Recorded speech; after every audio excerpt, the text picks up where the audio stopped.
ওই জেলা কলেজ গেছি না, মনে করো হাই স্কুলে তো আসছিল স্কুল ড্রেস, হাই সেন্টারই তো আসছিল স্কুল ড্রেস।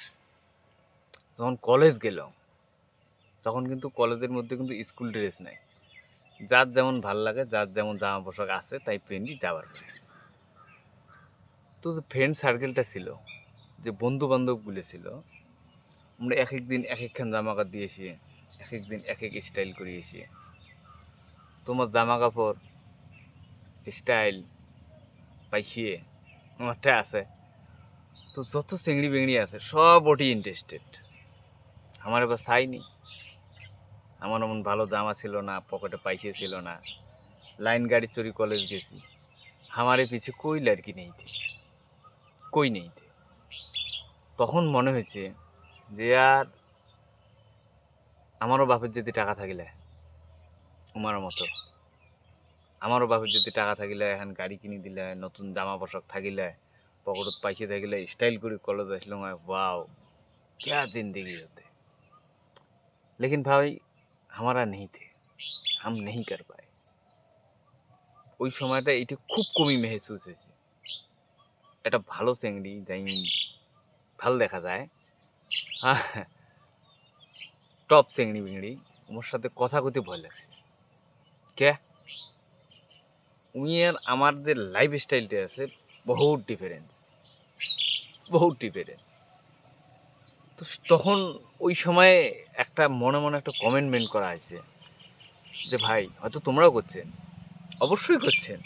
আর যদি তোমরা ধনী মানুষের স্বভাব हो तो कोई बात नहीं, लेकिन मेरे जैसा अगर हो गरीब बाप की बेटा तो তোমরাও নিশ্চয়ই করছেন যে यार जिंदगी में कुछ भी हो जाए, कुछ भी हो जाए, हमारा जो बच्चा होगा ना, আমাদের স্বভাব ওগুলো হবে না।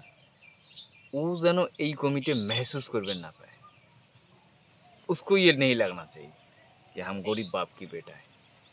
मतलब जिंदगी में आमिर बनना ही है एनी हाउ। আচ্ছা ওই সময় তো ওই যে কমিটমেন্টটা করলেন, করি কলেজ লাইফ তো শেষ, বিয়ে বাদা করি এলা হয়তো বা যদিও সেটেল হয়েছেন, ওই কমিটমেন্টের পিছনে কি কি প্ল্যানিং করছেন, কি কাজ করবে লিখছেন? এমন কোনো প্ল্যানিং কি আছে যেটার কারণে তোমরা তোমার বাচ্চা কাচ্চা ওই সময়ের ভিতরে যখন তোমার বাচ্চা কাচ্চা কলেজে যাবে ওর এটি মনে হবে না, বা ওই তোমরা এতটুকু দিবের পাবে? আছে কোনো প্ল্যানিং? নেই। দিন করি দিন খাই, ও প্ল্যানিং ওটার ওটার কমিটমেন্টের কথা ভুলেই গেছি। ওটা যে একটা যে টার্গেট ছিল ওটা ভুলেই গেছি। নেই ভাই, इसको भूलना नहीं है। ওই সময় জীবনে যে কতটা বেদনাদায়ক ছিল, যাই ওই ফেজ দিয়ে গেছি না, उसी को मालूम है। जो नहीं गया वो तो नहीं गया।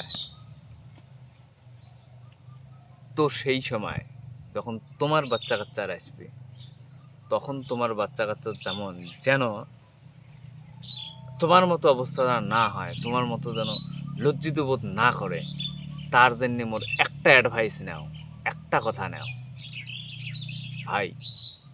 বাচ্চার পড়াশোনার জন্য বা বাচ্চার কলেজ লাইফ হায়ার এডুকেশনের জন্য কমসে কম একটা এসআইপি করো। সে 1000 টাকায় মাস হোক, তারপরে করো। বুঝছেন? एलआईसी করেন না, उसमें कोई फायदा नहीं। एलआईसी খালি জাস্ট সময় খায়, রিটার্ন নাই, ওই রিটার্নে হবে না। কিন্তু এসআইপি রিটার্ন আছে, মিনিমাম 15% রিটার্ন ধরো। বিশ্বাস যদি না হয় তো গুগলের মধ্যে দেয়া টিপেন এসআইপি ক্যালকুলেটর, এটিখানে এসআইপি একটা আছে, এসআইপি ক্লিক করার পরে মান্থলি 1000 টাকা করে দেবেন, দিয়ে বছরের জায়গাটা দিবেন 20 বছর, ইন্টারেস্টের জায়গা 15% দেন ও 80। मिड कैप फंड যদি তোমরা এসআইপি করেন তো 15% আইসি, এর কোনো টেনশন নেই। टाइम पीरियड देन 20 बছর। तो पैसा बनेगा ना, उससे तुम्हारा बच्चा का हायर एजुकेशन हो जाएगा, अच्छा एक पैसा मिलेगा। यार कभी कमिटमेंट किया हो या ज़िंदगी में उस फेज से गुजरे हो तो तुम्हें उसके दर्द मालूम है। अगर मालूम नहीं है तो फिर नहीं है, फिर ठीक है, बाहर में जाओ। तुम भी ऐसे हो, तुम्हारे बेटा भी ऐसा ही होगा। अगर তোমার বেটাকে তোমার থেকে ভালো লাইফস্টাইল যদি দিতে চান, ইনভেস্টমেন্ট শুরু করে আর এসআইপিটা চালু করো, ঠিক আছে? আর মোর চ্যানেলটা সাবস্ক্রাইব করে দেন। মাঝে মধ্যে আসি কি তোমার ওই পুরেন পুরেন কমেন্টগুলো যেগুলো করছেন প্রতিশ্রুতি, ওগুলোর কথা মনে করে দিন, ঠিক আছে? ভালো থাকেন, সুস্থ থাকেন, ধন্যবাদ।